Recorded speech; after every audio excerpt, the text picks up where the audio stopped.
My name is Annie Gallagher. I am 31 years old. I am a licensed therapist, and I help people break free from toxic family control. On my wedding day, my own father stopped me halfway down the aisle in front of 200 guests, and declared that he would not give his daughter away to a man who had brainwashed her, and isolated her from the family that truly loved her. He said I was destroying my life, and that he refused to stand there and watch it happen. My fiancé did not flinch. He did not argue. He did not raise his voice. He simply reached into his jacket, pulled out a sealed envelope, and slid it across the altar. Our officiant was my godfather, Dr. Howard Sinclair, a retired ethics professor, and one of the most principled men I have ever known. He opened the envelope. He read 2 lines. The color drained from his face. Then he looked straight at my father and said in a voice so cold it cut through the entire room, "Sir, leave now." My mother burst into tears and ran after him. My maid of honor turned white and tried to flee. Security moved instantly and blocked every exit. Nobody in that room knew what was inside that envelope. And in the next few minutes, my father's 31 years of control were about to collapse in front of everyone who had ever believed his version of the truth. Before I tell you exactly how it happened, I need to take you back. Not all the way. Just far enough for you to understand how a lifetime of manipulation led to that moment at the altar. I am a family systems therapist. That means I work with people who are trapped in unhealthy family dynamics. I help them recognize when what they call love is actually control. When concern is really surveillance. When loyalty is really fear. When family is not a safe place but a mechanism designed to keep them obedient. I have been licensed for 4 years. I have 23 active clients. Most of them are adults in their late 20s and 30s who spent their entire lives trying to earn approval from parents who were never going to give it. Parents who withheld affection and called it discipline. Parents who used guilt as a leash. Parents who taught their children to distrust themselves. When a client tells me that their parent always says, "I only do this because I love you," I ask a very simple question. What does that love feel like in your body? Most of them go quiet. That silence tells me everything. Love should not feel like dread. It should not feel like walking on eggshells. It should not feel like you are one mistake away from rejection. I know that because I lived it. My office is in Lincoln Park in Chicago, on the 3rd floor of a brownstone. On my desk there is a framed quote by Gloria Steinem that says, "The truth will set you free, but first it will make you furious." I read that quote every morning. For years I thought it belonged to my clients. I never imagined it would become the defining truth of my own life. I grew up in Oak Park, about 20 minutes from downtown. My father, Vincent Gallagher, owned a construction company called Gallagher & Sons Building Company. He founded it in 1989, 3 years before I was born. The name was always a strange kind of prophecy because he never had sons. He had me. But he talked about that business as if it were the child he understood best. The child that did not disappoint him. My mother, Eleanor, was a school principal. She retired early in 2019, at age 50. She told everyone she wanted to spend more time with family. What she really wanted was to step away from a world where she had to be competent, accountable, and independent. At home she could do what she had always done best. Echo my father. That was the pattern of my childhood. My father would say, "Annie, you are being dramatic." My mother would nod and add, "Your father is right, honey, you are too sensitive." It was like living in a house where every voice came through the same speaker. Different mouths. Same message. You are wrong. We are right. Trust us. Never trust yourself. I did not have language for it when I was little. I only knew that every time I had a feeling it was corrected. Every time I had a memory it was revised. Every time I heard it became proof that I was unstable. I learned very early that peace in our house meant surrender. It meant apologizing for things I had not done. It meant shrinking myself until I was easier to manage. I was 25 when I started therapy, and finally heard the word gaslighting applied to my life. My therapist Dr. Martinez asked why I had come in. I told her I was about to start a program that would prepare me to work with abuse survivors, and that I needed to make sure I did not become the kind of person I had been raised by. I remember saying I need to make sure I am not contaminated. She did not laugh. She did not reassure me too quickly. She just looked at me and said, the fact that you are asking that question means you are already different. That sentence changed my life. 3 years later I was licensed. I built a practice. I helped dozens of people untangle the exact patterns I had grown up with. I could spot coercive control in a single session. I could hear triangulation in one story. I could identify emotional enmeshment almost immediately. And still I did not fully see it in my own life. That is the cruelty of proximity. When you are standing inside the fire, you do not always smell the smoke. My godfather saw it. Dr. Howard Sinclair had been my grandmother's colleague at Northwestern. My grandmother died in 2018, and before she passed she made Howard promise to watch over me. Not just my safety. My conscience. My ability to tell the truth even when it cost me. Howard took that promise seriously. He retired from the philosophy department in 2020 after 42 years of teaching ethics. He was the one adult in my life who spoke to me as if my inner world mattered. He taught me that ethics was not about looking good. It was about whether you could live with yourself once no one was watching. When I became a therapist, he was the proudest person in my life. Prouder than my parents. That should have told me everything.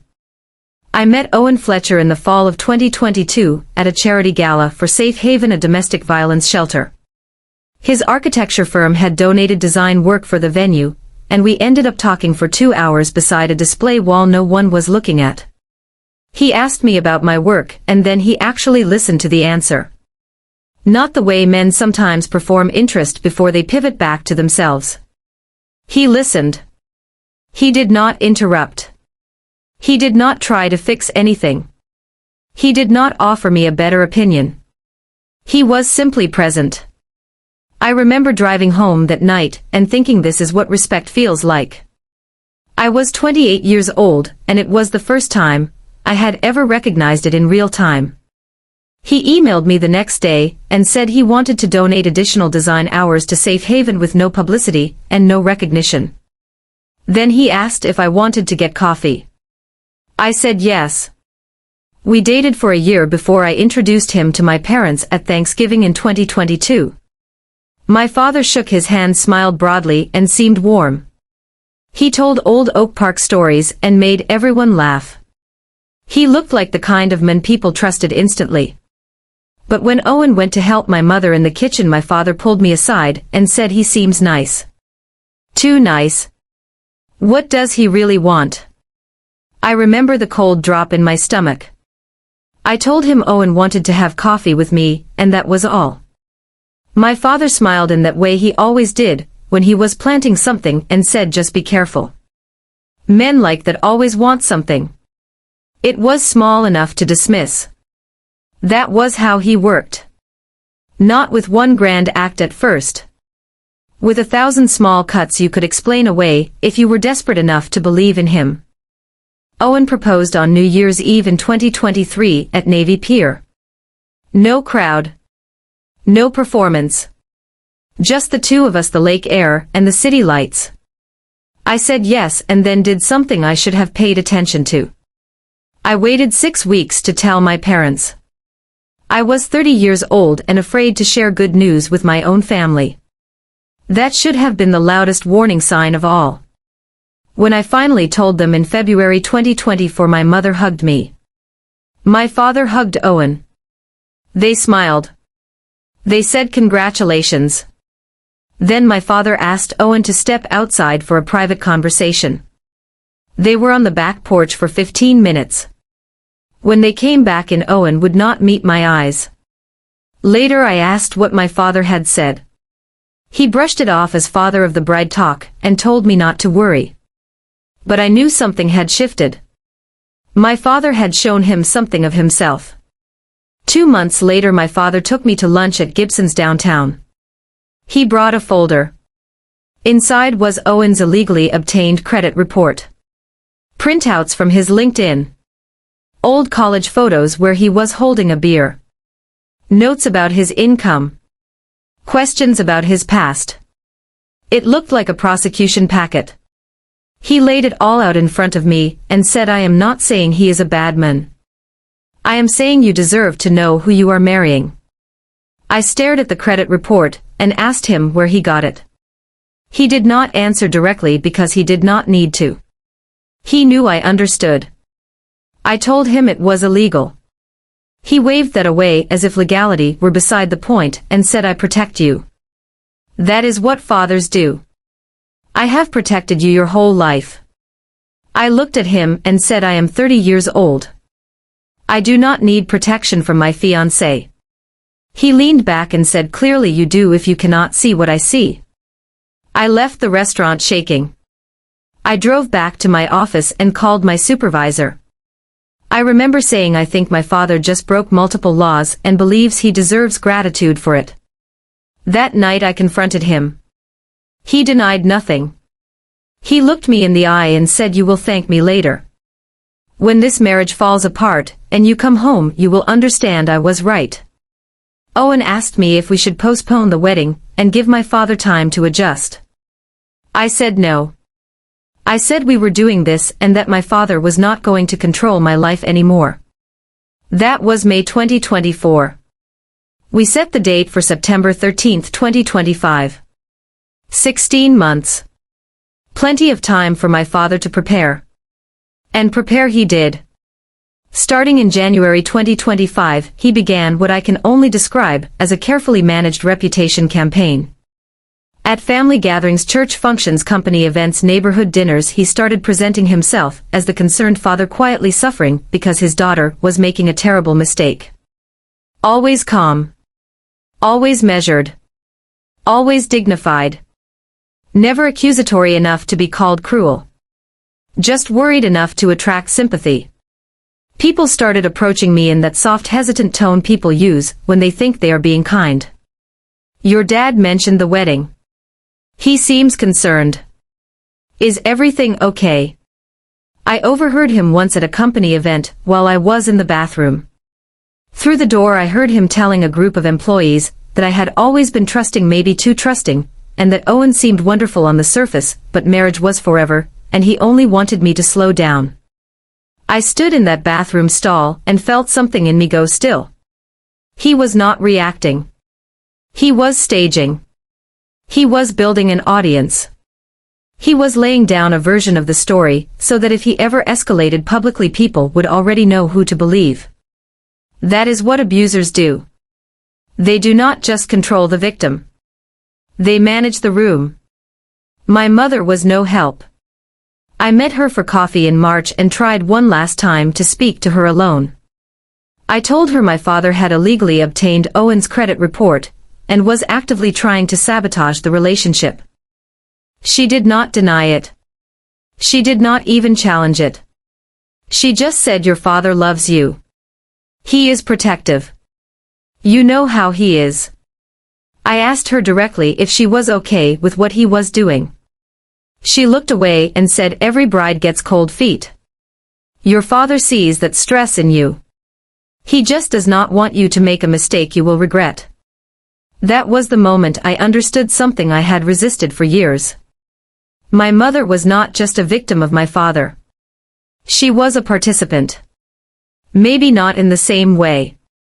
Maybe not with the same appetite for control. But she was choosing him. Choosing the lie that made her life easier. Choosing his version of reality over mine. And then Brooke changed. Brooke Sullivan was my maid of honor and my best friend since 3rd grade. 23 years. She knew everything about me. Every humiliation. Every fear. Every victory. Every version of myself I had outgrown. She had slept on my bedroom floor after my first heartbreak. She had held my hand before my graduate school interview. She was not just my best friend. She was part of the architecture of my life. That is why the shift was so disorienting. Starting in April 2025, she became inconsistent in a way I had never seen before. She canceled plans for times. She missed the engagement party planning meeting. She skipped the first dress appointment. She bailed on the venue walkthrough and the cake tasting. When we were together, she seemed distracted and tense. Her phone stayed face down on the table. She checked it constantly. She startled when it buzzed. In May, we met for coffee in Lincoln Park. Her phone lit up for a second before she flipped it over. But I saw the screen. The sender name was Vince. Not Mr. Gallagher. Not Annie's dad. Vince. I felt a cold shock and asked her if everything was okay because she had been acting strange lately. She smiled too fast and said it was just work stress, and that we should focus on my big day. That night I mentioned it to Owen. I asked him why my father would be texting my maid of honor. Owen got very quiet. Then he told me there was something he had not shown me because he had not wanted to make things worse unless he had to. For months my father had been sending him late-night texts. 11 at night. Midnight. 1 in the morning. Messages about my mental health. Messages suggesting that I was unstable, controlling, fragile under the therapist persona. Messages telling Owen he should talk to him man to man before it was too late. There were 19 of them over 7 weeks. Owen had never answered. He had just saved them. I read every one. One message from June 18th at 11:43 p.m. is still burned into me. It said, "I know Annie is difficult. Strong-willed like her mother used to be. But she is fragile under that therapist identity. Are you really ready for what you are signing up for?" The mood swings. The need for control. The way she cuts people off. Call me. Let us talk. I finished reading and started crying. Not because I was hurt. Because I was furious. He was trying to make Owen doubt me. More than that, he was trying to make me wonder if he was right.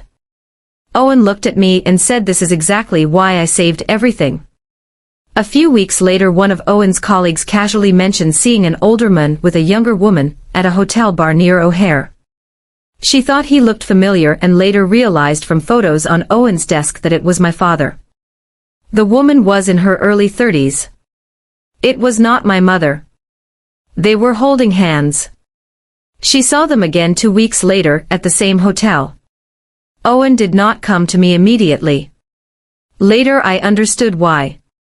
If it was nothing, it would damage everything. If it was something, it would change my life. He sat in his car after work for 20 minutes, then texted his brother Caleb asking for the name of a discreet private investigator. The next day he hired one. The investigator was a former Chicago police detective with 25 years of experience. Within 1 week he confirmed a pattern. Every Thursday evening at 6:30 my father parked his silver Lexus at the Hilton Garden Inn near O'Hare. At 7 p.m. Brooke arrived in her Honda. They went to room 502. Always the same room. Booked under the name V. Grant. My father's middle name was Grant. They left around 10 p.m. separately. Every week. Like clockwork. The investigator pulled hotel records as far back as he could. The affair started in June 2021. It had been going on for 4 years. But even that was not the worst part. Then came the financial trail. In May 2022 my father paid off Brooke's student loans in the amount of $28,600. That was the same month I told my family that Owen and I were getting serious. In October 2023 he wired her $45,000 for a condo down payment. That was 1 week after Owen and I posted pictures of ourselves house hunting. The investigator built a timeline and Owen showed it to me later. In one column were the milestones of my relationship. First date. 1-year anniversary. Meeting families. Moving in. Engagement. Venue booking. In the other column were payments to Brooke. Almost every time my life moved forward with Owen, my father paid her. He was not just sleeping with my best friend. He was financing access to me. Then came the note. Brooke's ex-boyfriend Nathan had once shared a cloud drive with her, and after they broke up she never revoked his access. When the investigator contacted him, he checked the drive one more time, and found a photograph of a handwritten letter on my father's company letterhead. It was dated July 26, 2025. 6 weeks before my wedding. It was addressed to Brooke, and it said that if Annie marries him I lose control. Everything I have built with her. The relationship. The influence. The father-daughter bond one spent 30 years creating. It ends. Help me stop this. 1 more month. We have come too far to give up now. After the wedding is called off we can figure out what comes next for us. I promise. Signed V. When Owen finished reading it he called Howard. He drove to Evanston that night and laid everything out on Howard's dining room table. The note. The hotel records. The financial timeline. The metadata linking my mother to a group chat with Brooke. Everything. Howard listened for 90 minutes, and his face darkened with every page. At one point he said this will destroy her family in public. Have you thought about what that will do to Annie? Owen said yes. And I have also thought about what will happen if I do nothing. If Vincent disrupts the wedding, and I have no proof, Annie will spend the rest of our marriage wondering whether he was right. He is planning something. I can feel it. Howard went to a bookshelf, pulled down a copy of On Liberty by John Stuart Mill, and opened to a marked passage about power being exercised only to prevent harm. Then he closed the book and said Vincent has been exercising power over Annie her whole life. If you do not stop him now he never will. That was the moment they decided what to do. They prepared the envelope carefully. 6 pages in a specific order. First the handwritten note. Second the hotel summary with room 502 highlighted across 51 months. Third the timeline of financial transfers correlated to my relationship milestones. Fourth Nathan's notarized statement explaining how the cloud evidence was found. Fifth the metadata and excerpts from the group chat showing my mother's participation. Howard agreed to intervene only if my father disrupted the ceremony. He said he would give him one chance to leave quietly. If he refused, the truth would be read aloud. Owen told me only one thing before the wedding. He said your father is planning something, and I have evidence of things you need to know. Do you want to see it now, or do you want me to handle it if the moment comes? I asked what kind of things. He told me they were the kind of truths that would permanently change how I saw my family. I closed my eyes. When I opened them I said I trust you. I told him I could not carry that weight for the final 3 weeks before the wedding. I told him that if something happened on the day itself he should do what he needed to do, and that I would deal with the truth after. That trust saved me. The final week before the wedding was agony. My father called every day, sometimes twice. The messages became more desperate and more manipulative. On the Wednesday before the ceremony he told me he had known me for 31 years, and knew when I was making a mistake. He said he was not asking me to cancel the wedding, just to postpone it for 6 months. I told him I was getting married in 4 days. He said then I failed you. He said he had tried to protect me my whole life, and in the end he could not save me from myself. My mother texted the next night just before midnight, and said your father loves you more than you know. Whatever happens Saturday, please remember that. We only want what is best for you. Owen read it and said quietly, that is not love. That is a threat. Brooke missed the final dress fitting. She said there was an emergency at work. I called and got voicemail. I texted asking what was going on. 2.5 hours later she replied that she had personal things happening that she could not talk about yet, but promised she would be there on Saturday. Personal things she could not tell me. We had told each other everything since we were 8 years old. The rehearsal dinner was Friday night. My father stood up to toast us and raised his glass with a smile that never reached his eyes. He called me independent and strong-minded and said that sometimes I was too independent. Then he looked at Owen and said, "You are taking on a challenge. My daughter commits fully even when that commitment may not be in her best interest." Then he finished by saying, "May your love be strong enough to weather what is coming." The room went dead quiet. Guests clinked glasses because they did not know what else to do. Brooke left early. She said she had an early hair appointment and did not say goodbye. That night I could not sleep. At 11 p.m. I texted her and asked if she was okay.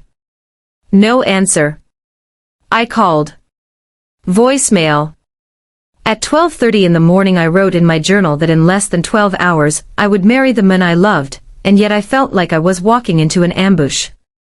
I wrote that I trusted Owen, and I trusted Dr. Sinclair, and that whatever happened I was choosing my life. I fell asleep after 2 a.m. and dreamed I was sitting in therapy as the client instead of the therapist. In the dream a voice asked, "What are you afraid of?" I answered that I was afraid they were right. Afraid I was making a mistake. The voice asked, "Are you making a mistake?" I woke up before I could answer. The wedding venue was the Rookery Building in Chicago with its soaring glass atrium and marble floors and ironwork that made everything look sacred. We had booked it for 200 guests. Every single one RSVP'd yes. That should have felt like love. Instead it felt like exposure. 200 witnesses to whatever my father had planned. I got ready upstairs with the bridesmaids, the photographers, the makeup artist, the music, and untouched mimosas because my stomach was too tight to drink. Brooke arrived late at 10:15. She avoided eye contact. She stayed on her phone. When the makeup artist asked her to put it away she said just one more minute, but her hands were shaking. At 11:45 she disappeared to supposedly check on the flowers, and did not come back for almost 20 minutes. My cousin asked if someone should look for her. I said let her go. She will come back or she will not. It was the first time I admitted out loud that something was wrong. Downstairs Owen was getting ready with his brother Caleb. He kept checking the inside pocket of his suit jacket where the sealed envelope waited. Caleb asked if he was sure. Owen said if Vincent stays silent it stays sealed. If he does not, then everyone deserves to know who he really is. At 12:10 Owen headed toward the atrium and passed my father in a marble corridor. They made eye contact. Neither spoke. My father's jaw tightened. Owen touched the pocket of his jacket and kept walking. Guests filled the atrium between 11:30 and 12:20. White chairs. White aisle runner. Altar beneath the skylight. String quartet in the corner. My parents stood at the entrance greeting everyone like flawless hosts. Smiling. Shaking hands. Thanking people for coming. Only someone paying close attention would have noticed the tells. My father checked his watch constantly. My mother's hands trembled whenever she was not holding something. At 12:22 Caleb approached Drive Sinclair at the altar and quietly handed him a card. Howard read it, nodded once and tucked it into his Bible. At 12:28 the music shifted. The bridesmaids began to walk. Then Brooke walked alone. She wore emerald green and carried white roses, but looked nothing like a maid of honor. She looked like someone approaching sentencing. Her face was fixed and bloodless. She did not look at Owen as she passed him. Then came my turn.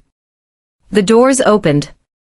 I stood in my gown with my veil and bouquet, and my father took my arm. His grip was too tight from the first step. The guests stood. Faces turned. Cameras lifted. The music swelled. I looked past everyone and locked onto Owen. He looked calm. He looked ready. We made it halfway down the aisle. Then my father tightened his grip even more. I whispered, please do not do this. He whispered back, I have to protect you. And then he stopped walking. Right there in the center aisle. The entire room shifted with confusion. People thought maybe someone had fainted or the music had gone wrong. Instead, my father turned away from the altar and toward the guests, dragging me slightly with him. I stumbled, caught my balance, and saw Owen's expression change. He knew. My father took a breath and said in a loud, clear voice that carried through the atrium, I will not give my daughter away to a man who has brainwashed and isolated her from the family that truly loves her. She is destroying her life, and I refuse to stand here and watch it happen. Gasps rippled through the room. Then silence. I was not shocked. I was exhausted. Because in some deep part of me I had known this was coming. Owen did not react with anger. He calmly reached into his jacket, removed the sealed envelope, stepped forward, and handed it to Dr. Sinclair. Then he said, please read what is inside. My father demanded to know what it was and said Owen had no right. Owen cut him off and said, this is my wedding. You disrupted it. Read it, Howard. Howard broke the seal. He pulled out the pages, scanned the first one, and went completely pale. Then he looked at my father with a kind of disgust that was almost mournful, and said, sir, you need to step outside right now. My father tried to assert control again. He said it was his daughter's wedding, and he had every right. Howard interrupted him and said, if you do not leave immediately, I will read these documents aloud to every person in this room. My father did not move. Howard looked at me. I nodded once.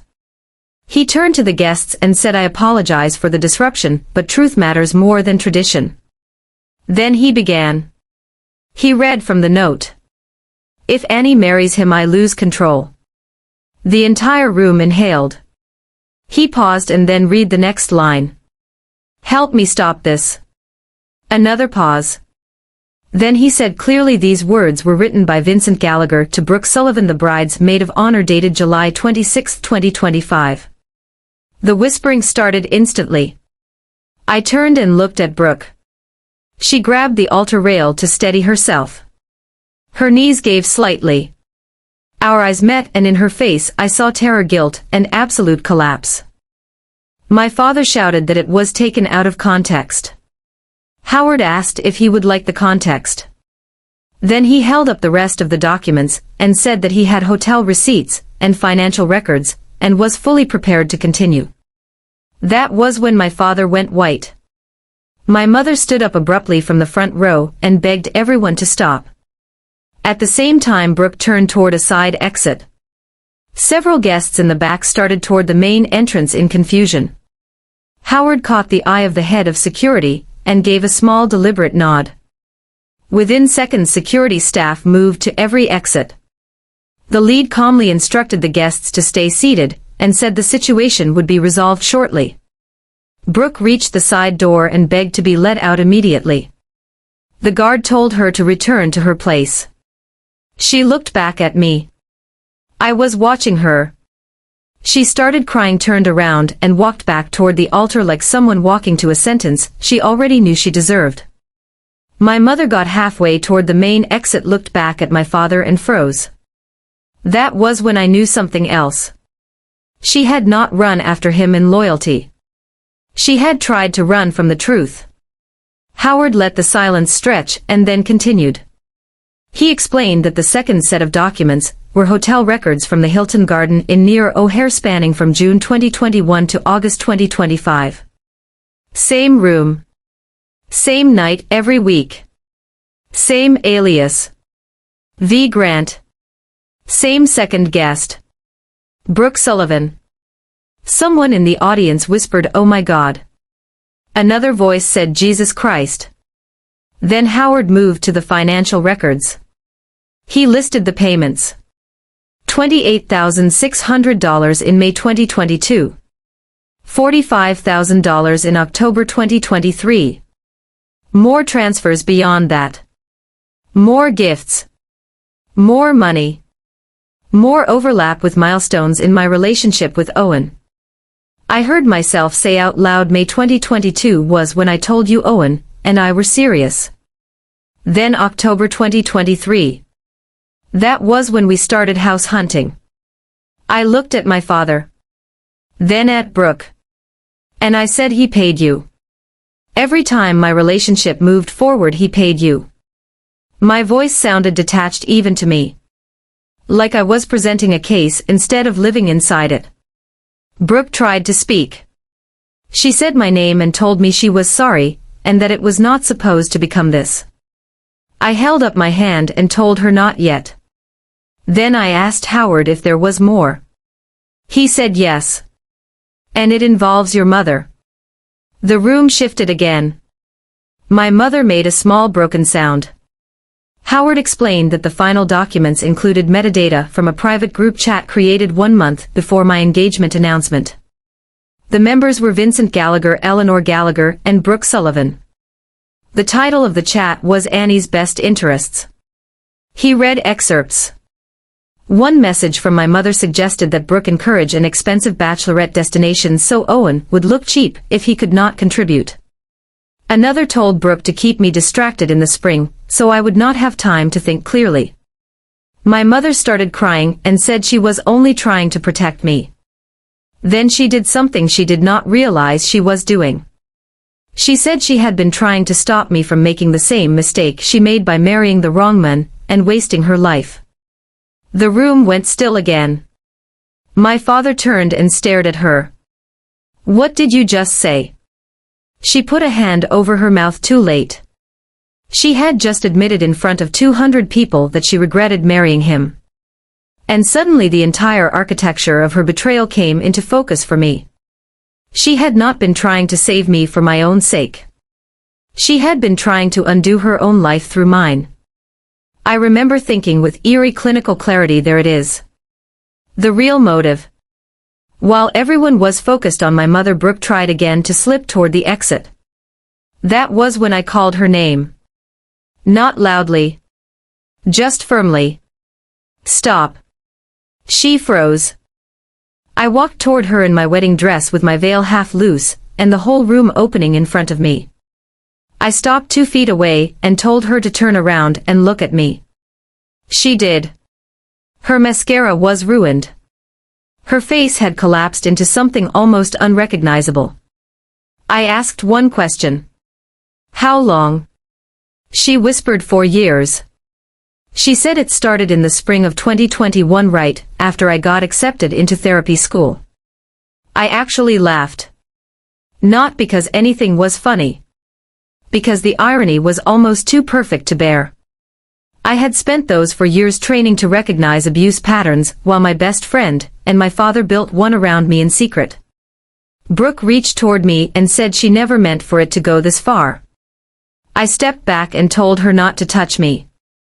Then I reminded her that we had known each other since 3rd grade. That she knew every secret I had. Every dream. Every fear. And she had spent 4 years helping my father manipulate me. She tried to say it was not just about money. She said she thought she loved him. That was the moment something final in me went cold. You thought you loved my father. She started crying harder.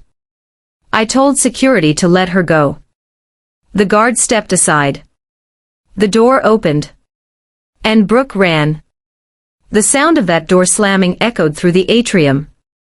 Now there were 199 people in the room. And every one of them was staring at my father. I turned and walked back to him. He was still standing in the center aisle where he had stopped me. That mattered to me. That the confrontation happened in the exact place where he had tried to reclaim ownership of my life. I stood directly in front of him. No music. No movement. No one speaking. Just the 2 of us. Then I said what should have been said years earlier. I told him he did not love me. I told him he loved controlling me, and that there was a difference.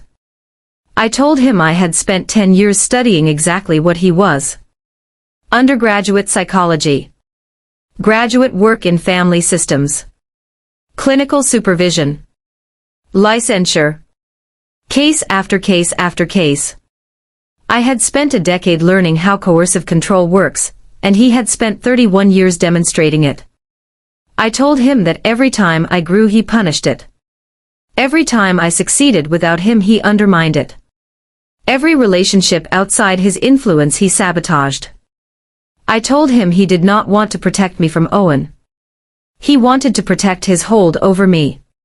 He reached for me. I stepped back and said, "Do not touch me." Then I told him not to call me. Not to text me. Not to send messages through other people. Not to send apologies disguised as strategy. I told him I was 31 years old and done. I told him to get out of my wedding. For the first time in my entire life he had no response. No charm. No deflection. No reversal. No lecture. He looked at my mother. She would not look back. He looked at the guests. He saw shock, disgust, pity.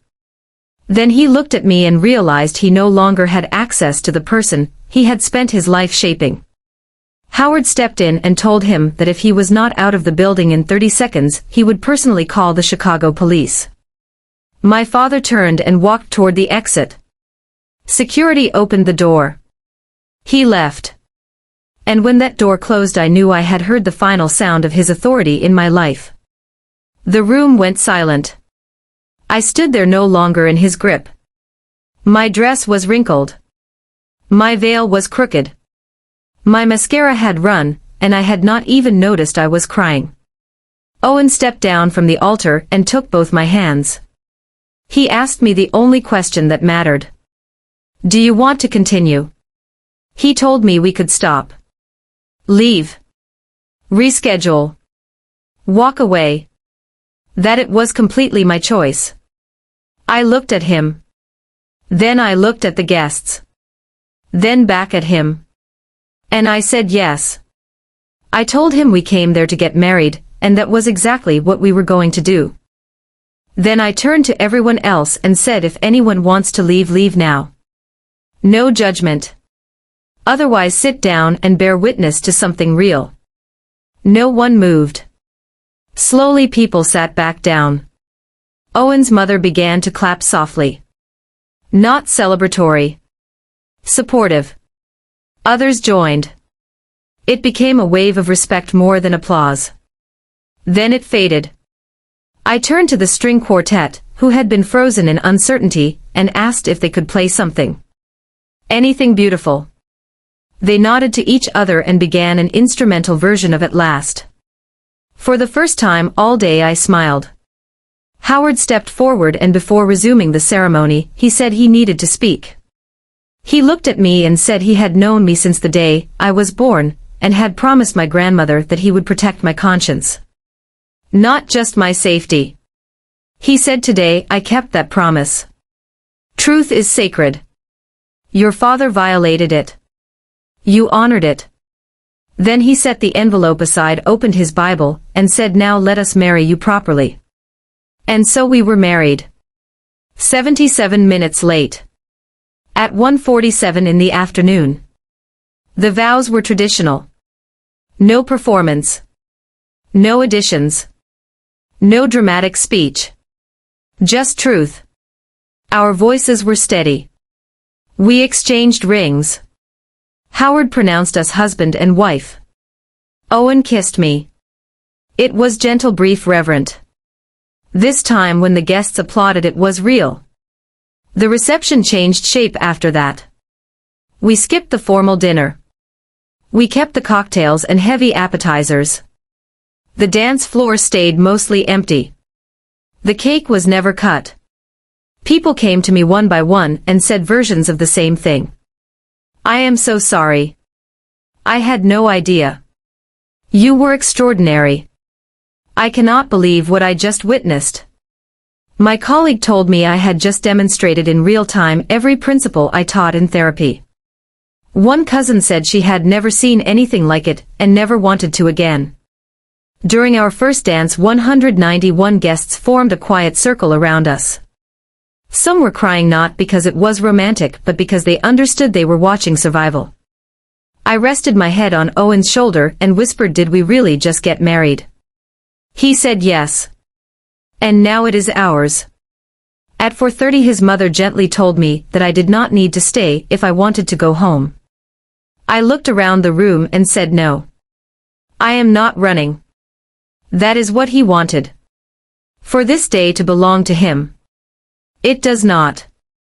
We stayed until 5:45 and then simply walked out together into the September light. By Sunday morning the story had spread. Not because our guests betrayed us directly.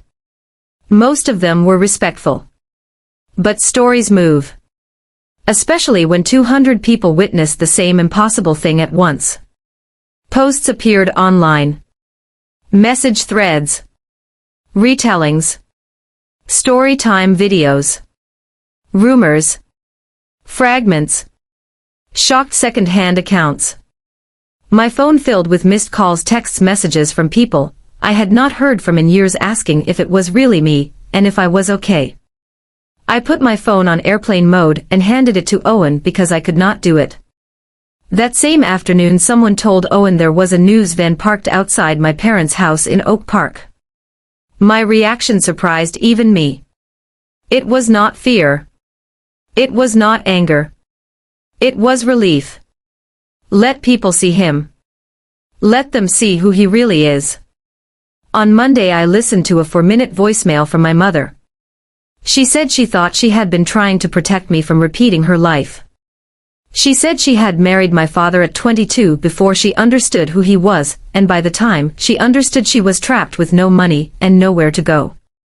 She said what she did came from love even if it was broken love. I listened to the entire message without expression. Then I deleted it. And I told Owen she still does not understand. If she wanted to protect me she should have shown me what leaving looked like. Not pulled me deeper into the same trap. On Monday the fallout hit my father's business. Construction is an industry that runs on reputation, and several guests at the wedding were clients or connected to clients. Contracts began disappearing almost immediately. Questions spread through the contractor network.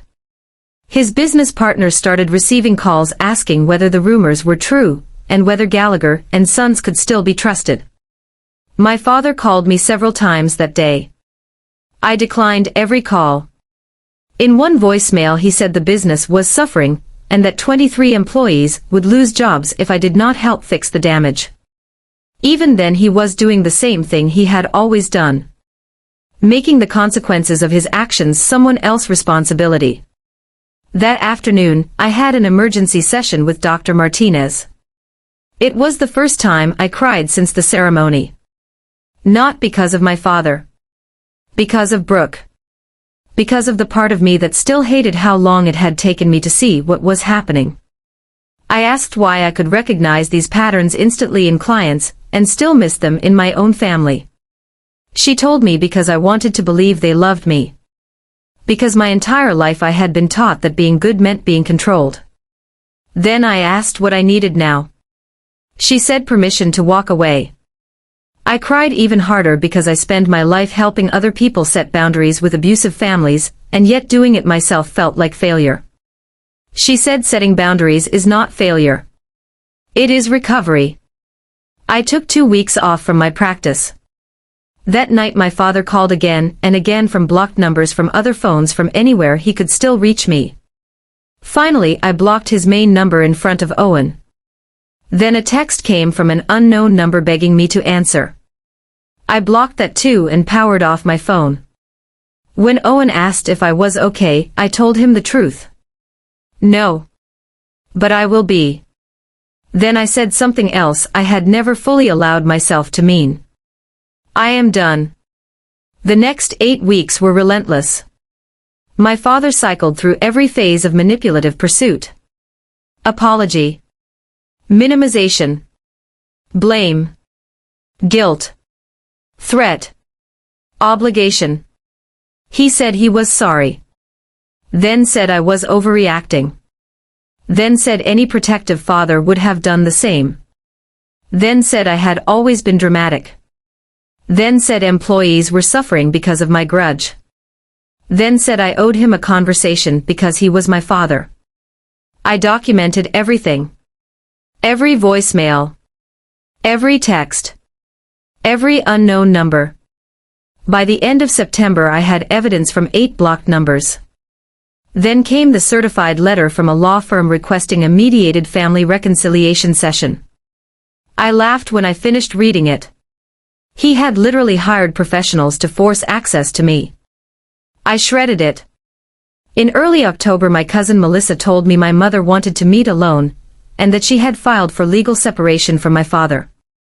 I agreed to one meeting. We met at a coffee shop in Evanston. She looked 10 years older than she had at the wedding. She slid paperwork across the table showing the separation filing, and a letter from a new therapist confirming she had started treatment. She said she wanted me to know she was serious. That she was trying to understand why she had become who she became. I did not touch the documents. I told her I needed time. Years maybe. I told her I could not promise forgiveness, and I could not promise I would ever feel safe with her again. She nodded and said she understood. After she left I watched her sit in her parked car for several minutes, with her head on the steering wheel. For the first time I felt something that was not fury. Not forgiveness. Just the tiniest possibility that she might one day become someone I could speak to without disappearing inside myself. In early October I also learned Brooke had left Chicago for Portland. She had deactivated social media, broken her lease, and vanished. A mutual friend told me Brooke had lost a therapy license application because of the ethics implications, and that before leaving she had said to tell Annie I am sorry. Tell her I know sorry changes nothing. Tell her I will regret this every day for the rest of my life. All I said was okay. What else was there to say? One night I found a shoebox filled with 23 years of photos of Brooke and me. Elementary school. High school. College. Birthdays. Trips. Engagement parties. Every version of friendship I thought had been real. I sat on the bedroom floor and looked through them for an hour and a half. I did not cry at first. I just studied them like evidence from a different life. Later that night I woke up crying from a dream, where I was 8 years old meeting her for the first time. I told Owen I missed my best friend. Then I corrected myself and said I missed the person I thought she was. Late October brought something unexpected. My practice grew. A few former clients with my permission spoke publicly about how I had helped them leave toxic family systems, and the story spread in a way I had not anticipated. Referrals spiked. My voicemail eventually had to say I was not taking new clients until February 2026. One testimonial online said Annie Gallagher helped me understand that family is not obligation. It is mutual respect. When I heard what happened at her wedding I knew she was the real thing because she lived what she taught. That mattered to me more than any viral sympathy ever could. On November 5th a new client sat across from me and said she came because of what happened to me. She said if a trained therapist could still be manipulated by family then maybe she was not weak or crazy for struggling with her own mother. I told her what I needed someone to tell me years earlier. You are not crazy. You are human. Training does not make you immune to love shaped like control. Later that month my supervisor suggested I write about it. I hesitated because I did not want to turn pain into content. But eventually I wrote an essay for Psychology Today about control disguised as protection, and how love becomes the perfect camouflage for abuse, when you have been trained since childhood to mistake fear for devotion. I did not use names. I did not need to. The truth was in the pattern. The essay spread widely. Thousands of shares. Endless messages. People saying this is my story. I needed this. I finally understand my family now. I chose not to read most of the comments. I had not written it to become a public symbol. I had written it to reclaim my own narrative. That same month Gallagher & Sons was sold. My father's business partner bought him out below market value and removed the Gallagher name from everything. The company was rebranded. His name disappeared from the building, the website, the business cards. 36 years of identity erased almost overnight. Someone emailed me the article announcing the transition. I forwarded it to Owen and wrote only one sentence. He lost the thing he valued more than me. On November 7th my father showed up at my office building. My receptionist called and said there was a man in the lobby claiming to be my father and asking to see me. I went downstairs and saw him through the glass. He looked smaller, thinner, unshaven, desperate. I pressed the intercom and told him to leave. He begged for 5 minutes. I told him if he was not gone in 30 seconds, I would call the police for trespassing. He stared at me for a moment and realized I meant it. Then he turned and walked away. That was the last time I saw him in person. I felt nothing dramatic when he disappeared down the sidewalk. No triumph. No grief. Just absence. In December my attorney sent formal cease and desist letters. To my father the message was simple. No contact by any means. Any violation and we would seek a restraining order. To my mother the letter was different. It established a minimum 12-month no-contact period followed by a conditional possibility of limited supervised contact if she remained in therapy, lived separately from my father, and maintained complete boundaries around me. My lawyer asked if I was sure I wanted to distinguish between them. I said yes. My mother was trying. My father was not. That did not mean I forgave her. It meant I could tell the difference between denial and effort. Eventually my father's attorney replied with a sterile letter acknowledging the boundary request and agreeing to comply. No personal note. No dramatic plea. Just legal silence. For once that was enough. Around that same time I started facilitating a weekly support group for adult children of narcissistic parents. At first there were 8 members. By the 4th week one of them asked if I had personal experience with it. I told them yes, and that some of them may have heard the story about the Chicago wedding disruption. I told them it had been mine. The room went completely still. Then one of them said that was why half of them had come.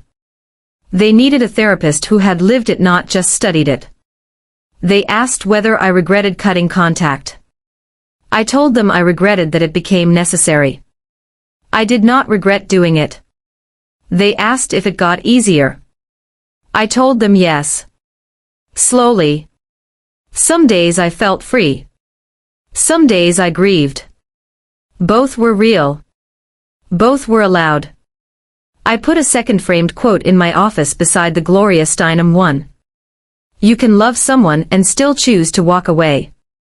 Both things can be true. I wrote it myself because I needed to see it every day. Months later one group member told me my story helped her decide not to let her mother destroy her own wedding, and that she was eloping instead. I smiled and told her to do what was right for her. That was all that ever mattered. By March 2026 6 months had passed since the wedding, and life finally had rhythm again. Work. Home. Owen. Friends I trusted. My own therapy every other week. Support group on Tuesdays. No chaos. No surveillance. No performance. Just life. I had 3 supervised phone calls with my mother that winter, each moderated by a family therapist. They were small and careful. Weather. Her apartment. Aunts and cousins. No major processing. No pressure. She complied with boundaries. She did not ask for more than I was willing to give. She did not mention my father. My father remained completely silent after December. That silence was a gift. Owen and I started talking about our first anniversary. We planned a quiet dinner at home, and decided maybe we would finally watch the wedding video together. I had not been able to watch it yet. I told him one day we would do a vow renewal when it could be about celebration instead of survival. In March I got a message from a stranger who said my essay had saved her life and given her the courage to leave her parents. I wrote back and told her it gets easier. Not fast. Not neatly. But it does. And that she had made the right choice. In my journal I wrote something that finally felt true. People keep asking if I am over it. That is the wrong question. I am not over it. I am through it. There is a difference. Some days I do not think about them at all. That is not the end of healing. It is proof that healing is happening. Then came one ordinary Friday evening in March. I walked into our third-floor Lincoln Park apartment and Owen was in the kitchen making pasta carbonara. My favorite. The wine was open. Salad was ready. NPR was on softly in the background. The room smelled like garlic and something warm and normal. He looked up and asked how my day was. I kicked off my shoes, put down my bag, and told him it was good. Really good. One of the women from my group had eloped the previous weekend and brought in pictures. She looked peaceful. She looked like someone who had chosen herself. Owen smiled and said that was because of me. I said maybe. Or maybe she just finally trusted what she wanted. He asked if I wanted wine. I poured 2 glasses and handed him one. He lifted his and said to boring Fridays. I touched my glass to his and said to boring everything. We sat down at the kitchen table. 2 plates. 2 glasses. No crowd. No cameras. No ceremony. No audience. No one trying to rewrite the meaning of my life. I looked across the table at the man I chose and thought something I did not need to say out loud. My father spent 31 years trying to control my happiness. He failed. This meal, this room, this quiet, this marriage, this ordinary, safe, beautiful life belongs to me. He does not get any of it. And that is the victory. Owen brought the pasta over and set a plate in front of me. I took one bite and told him it was perfect. He laughed and said it was just pasta. I smiled and said I know. Then we ate and talked about unimportant things. Work stories. Weekend plans. A movie we might watch later. I laughed at something he said and halfway through the laugh I realized I had not thought about my parents in 3 days. Owen asked if I was okay. I said yes. And for the first time in a very long time, I meant it completely. After dinner we cleaned up together and curled up on the couch with a movie playing low in the background. I leaned against him and thought, this is my life now. Simple. Intentional. Chosen. Mine. And it is enough. More than enough. It is everything. If this story hit home, subscribe right now and comment I choose peace, because the moment you stop protecting toxic people is the moment your real life begins.